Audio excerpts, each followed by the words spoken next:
Joining me now to talk more in details about what's been found is the explosives and security expert Simon Trundle. It's good to have you on the programme tonight, Simon.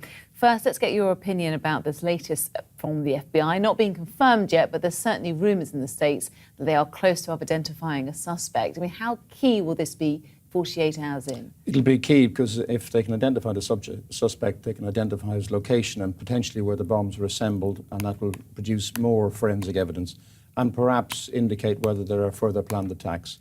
OK, lots of evidence and lots of pictures coming out from the FBI after being pretty quiet yesterday. Let's have a look at them in a bit more detail now with your expertise. One of them looks like the remnants of a pressure cooker. What are we seeing here? We're seeing the lid of the pressure cooker there and the central handle. There's another photograph of the pressure cooker and a close-up which shows that it's a standard domestic pressure cooker. The base of it says it's suitable for gas and electric.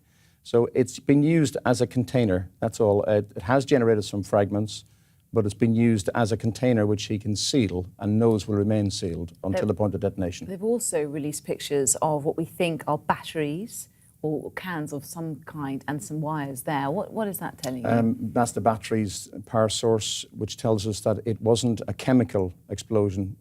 You can make a pipe bomb with a chemical reaction in it. This is required power. And when there's power, that means it's either timing or a detonator. And I suppose all pieces of evidence, doesn't matter how small they are, like these wires here, we've got another shot actually, this one, which are tiny, are still going to be really useful to the Everything authorities. from when you look at the wires and see how they were cut and what tool was used to cut them and trim them, that's forensic evidence which can lead back to a conviction. Including this circuit board, which has also been found and published. Circuit board, they will obviously have to check every fragment because you can imagine in the area cameras will have been damaged and other electronic devices, telephones will have pulled apart. But if we have a clean circuit board, it will then give an indication as to whether it's a time device or a remote control device. Now, I'm just hearing, actually, Simon, that a suspect has been arrested. This is the latest news coming out of the United States. I suppose it hasn't taken, with all the expertise like you have, it's not taken authorities too long to use that evidence and probably CCTV as well to locate someone, at least, a suspect. One thing we do have now is we have a surveilled society where CCTVs and cameras, and it was perhaps the best covered site in the US, close to the finishing line of the Boston Marathon. And so there'll be a vast wealth of images to take care of.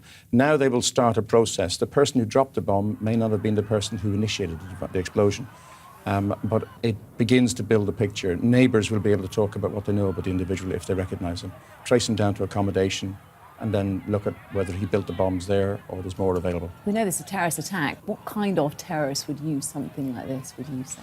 Well, terrorist attacks are by their nature meant to bring about terror in a community.